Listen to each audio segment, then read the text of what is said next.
I'm JJ Perez with Inside Runner Sports. That's Greg Luca with the San Antonio Express News. What's the name of this stadium? How do you pronounce it? Joe A. Joe Elliott, coming to you from the press box of Lucky if I can spell it. Louisiana Tech football stadium here. Greg, the Roadrunners with a 45-16 win, sort of outclassing Louisiana Tech. Yeah. I think that's a great word. I'm glad you said that. Yeah, Roadrunners pushed their record to 8-0. Man, just a chippy game. I felt that more earlier than as it went on, but I mean, I guess when the score gets kind of lopsided, there's no real need to keep that part up. So, I'm the reason I was happy that you said outclassed was because that was kind of my big takeaway from this, is that, and it applies not just to this game, but really to the season up to this point. When did all these players get so good? Yeah, you know what I mean. Right. It's a lot. I'm not saying that they weren't talented before, but they're putting it together now. And it feels like the player development that's been taking place in the last few years has just been unbelievable. Because, and the reason I say that is because the way they created so much havoc on the defensive front in this game with I think what was it, 6 sacks at the end and 10 tackles for loss, I think was the number, and it didn't take some crazy play calling to get that done. These guys just got after it. And I know Louisiana Tech's offensive line isn't their strength, but it's every week UTSA has these advantages in some area, and it just looks like they deserve to be winning these games. And the reason it stands out so much is because I think, with the previous coaching staff, there was a lot of talk about how well they recruited, and then there was a lot of talk about how they didn't develop, and the players didn't get better year to year. But it's these guys are across the board, it feels like everybody is stronger and faster and just making more plays than they were,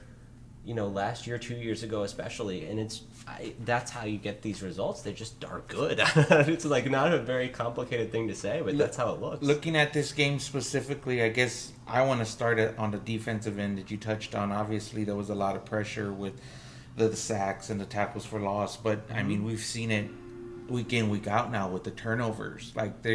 It's unbelievable how they're able to create these turnovers where they're scoring. Right. And that, the first series where Louisiana Tech scores, it was the first opening drive touchdown they've given up this year, which was, and it kind of gave me sort of shocking. Yeah, well, it gave me flashbacks to these teams we were talking about that weren't as good, where it's just some missed tackles and guys just kind of running free down the field. And it was the scoring play was a crossing route, and you just kind of found a seam in the defense. But just that image of everybody can't reach him, it just felt very familiar to some of these games where they gave up a lot of points. And then there were some decent running plays that Louisiana Tech was able to break, but eventually I think Coach Traylor said he challenged the defensive front, and he said he did it at halftime, and I'm sure he did, but it was kind of before that. Second quarter, the middle half of the game, the second and third quarters. Yeah. And that's the fourth quarter probably would have been the same way if they needed in to doubt, be. But it was incredible the way that those guys were able to take control of the game. And then I think the offensive line, was pretty potent as well. But you wanted to focus on the defense first, and not the turnovers part. The turnovers is nuts. It's crazy. They're doing it every week now. And it was Dadrian Taylor's interception return for a touchdown was actually really critical, I thought, because I think it shifted the tide a little. If I remember this right, UTSA came out and they botched Dadrian Taylor himself fumbled the opening kickoff there, and then they had to punt, and so Louisiana Tech had good field position, and if they score there, what was it, 21-10 at that point, so they could have been 21-17 or 21-13, either way it's a one-score game at that point, and instead pick six, and it's over. And that was it. There were some more plays that UTSA had to make after that to put the game away. Obviously, you can't nurse an 18-point lead for a whole half, but at that point there was Louisiana Tech never really threatened again. I don't want to gloss over what the offense did, because Frank Harris played well. Sincere McCormick broke loose for another long one, and he had another. That's the thing. These guys are just good players now. It's not weird when they do good things. Where in the past it was when they would have games like this, it would be wow, this was the story of the game. Zachary Franklin is this is what it looks like when Zachary Franklin's healthy, because Zachary Franklin's really good. It's 2 touchdowns. Not complicated. And he ran away from that guy on that touchdown, and I don't think we've seen that from him. And he's been banged up, and they've kind of tried to keep that on the down low. But we've seen the last few weeks. It was very, very clear. And I thought last week, even though he had 2 or 3 catches, but just watching him go through warm-ups and stuff, he looked a lot better. And so this game was kind of, a little bit of you saw it coming almost. Not to this extent, because it's not so easy to have the kind of numbers he put up today, but you sort of knew that he was primed to do that. And it was interesting to hear Coach Traylor say, the part where he noticed the difference was that he was able to run away from those guys. Yeah. It was like they put him in motion, he went up the seam, and then he broke towards the corner. Frank Harris found him, and he just outran the defense. I want to talk to you, I guess, about last night. The team comes here for their walkthrough. When they're on the road, if the place is accessible, they come the night before and just get a feel of the stadium. And in postgame, Jeff Traylor said he felt a negative vibe with the team because of the last time they were here. A lot of the older guys, every time they were here. And he said he tried to make that a point of emphasis to kind of exercise those demons. Yeah, I thought it was interesting because there's two ways you can take that. You can say, we're going to use this as motivation, and we're going to get angry, and we're going to try to write all that, or we're just going to try to block that out. Yeah. And the point I think I made when we talked about this during the week was, it just feels like these guys are not concerned about things that happened before the Triangle era, before Coach Traylor got here. But started last year. But they were. Clearly this is stuff that was still on their mind and that mattered a lot. And for Frank Harris, going back to freshman year, being on scout team. So it was certainly something that had a potential to factor in the game. And I think the bigger thing is not that they necessarily used it for motivation, but just that it didn't get in the way. Yeah. That they, and especially when you give an opening drive touchdown. Yeah. At that point, you can start thinking, I've been here before. That's how it felt for us. Yeah, here comes the shootout. Yeah.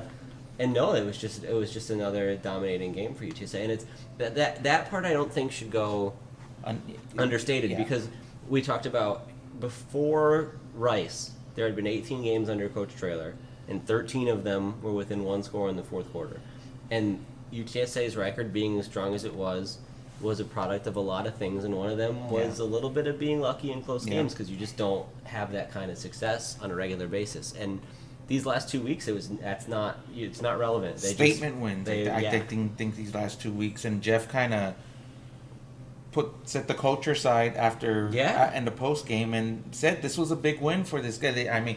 This is a program that UTSA's sort of been chasing over the years. They've suffered some really bad losses here. And for them to get the win, he called it a big win. Well, look, think UAB lost to Rice today. Yeah.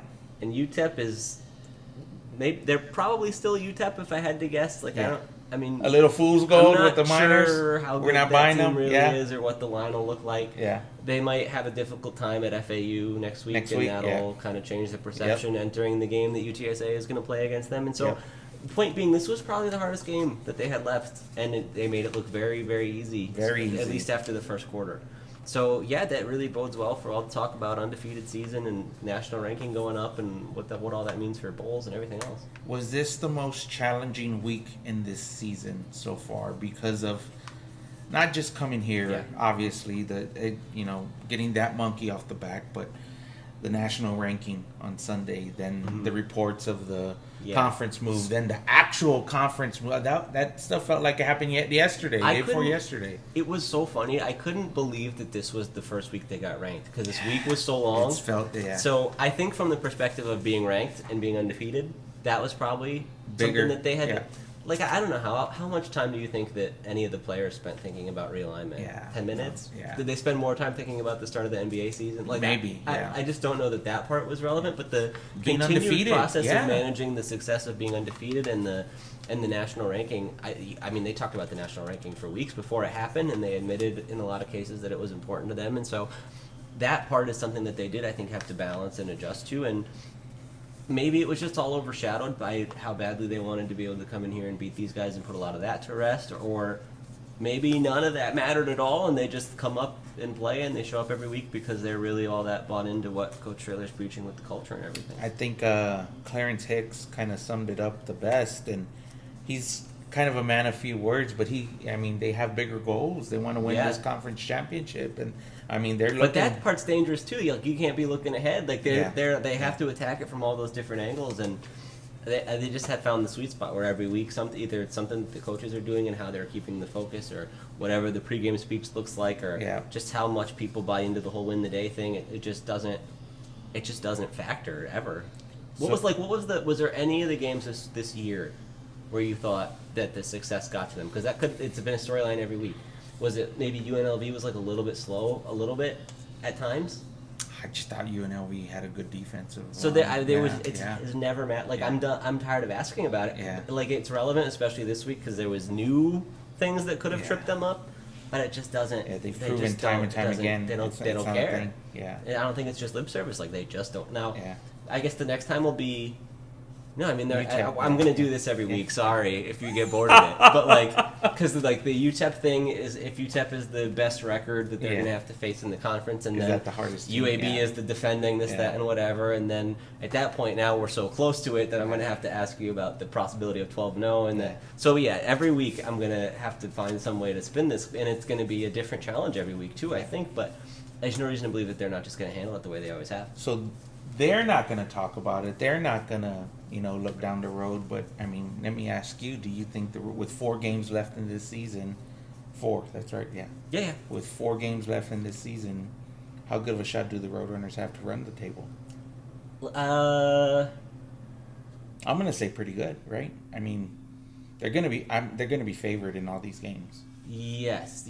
I still think UAB and probably just UAB and UTEP probably won't be that close. I don't. We'll see what the line looks like, and it depends what UTEP does this week. But 30%.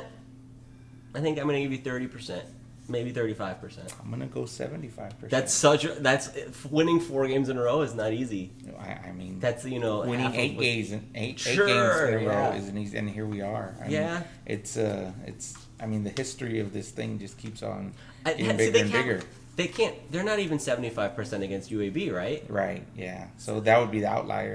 I think it's hard. 1 out of 4. It's hard to say they're 75% to go 4-0 if we don't think they're 75% in that one game. Yeah. That's where I get tripped up a little bit. Yeah. But advanced metrics. But analytics versus manalytics, as always. But yeah, it's certainly something that it just gets more and more realistic every week. Obviously, as the schedule shrinks and they cross off harder and harder tests. Yeah, I think the biggest thing I'm looking at is, what do you have to do to win this West Division to go to the conference championship at this point? And I mean, you're looking at, all the next 3 games that were, I mean. Yeah, because then the tiebreakers become a thing and whatever. It's probably a little bit too early to start talking about that, but we're not. I mean, we're like maybe two games away from that. Maybe 1 game. It's relevant that they're the only 4-0 team. Yeah. And that the only 3-0 team is UTEP, and that we don't necessarily believe in UTEP. And that UAB lost to Rice, so now that looks really bad, right? Even if you lose to UAB, you're just 1 UAB loss away instead of 2. Yeah.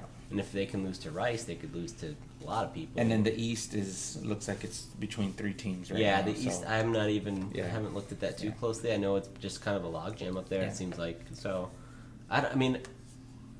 You're getting way too far ahead of yourself to say this, but it's like I think they match up pretty favorably and would be a favorite, especially in a home game against the East team.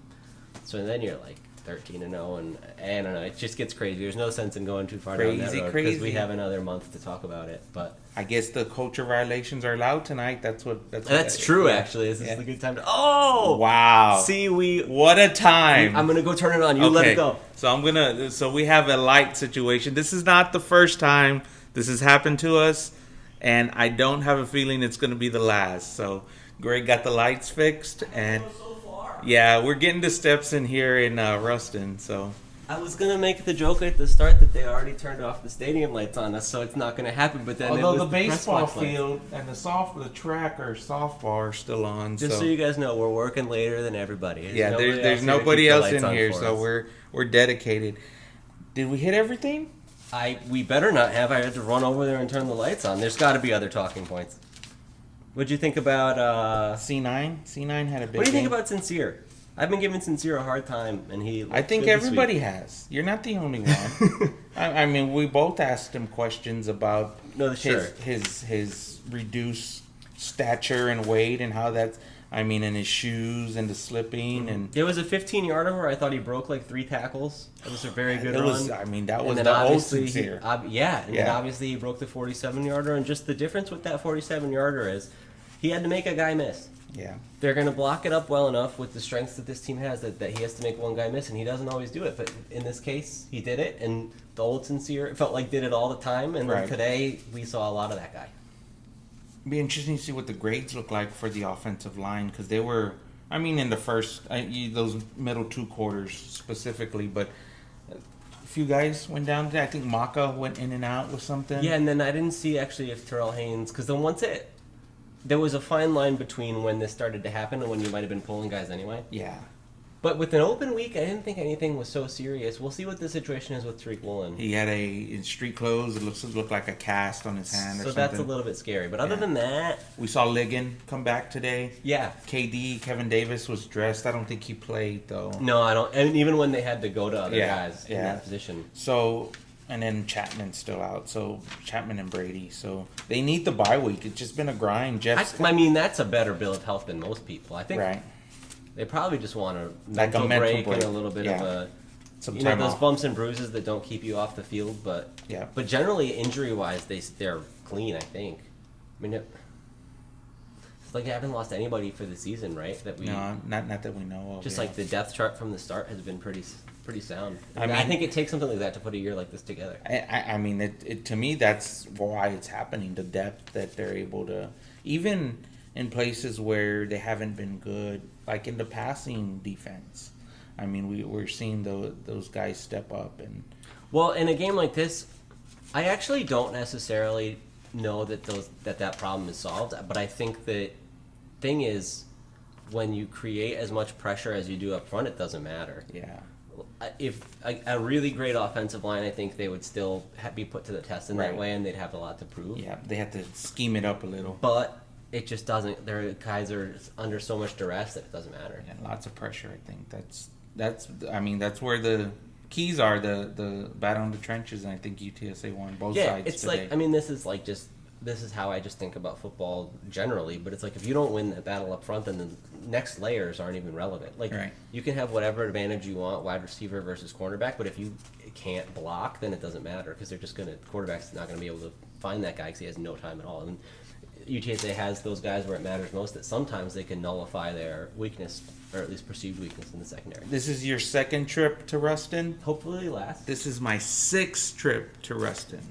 So that's a lifetime enough for Ruston for me. Yeah, with the new conference, we may never be back here. Yeah, that's interesting because this was kind of the program, I think, when UTSA got going, they were looking at to try and dethrone them and Rice, and here we are, back-to-back weeks. Took enough tries to... Rice was the... Yeah, I mean, Rice... I guess early on there was, Rice 3-0, kind of had their number, even though they weren't, necessarily a superior whatever, Yeah, if they hadn't won this one, they would have never won here, and instead they crossed that one off, so that's good. Get the monkey off the back.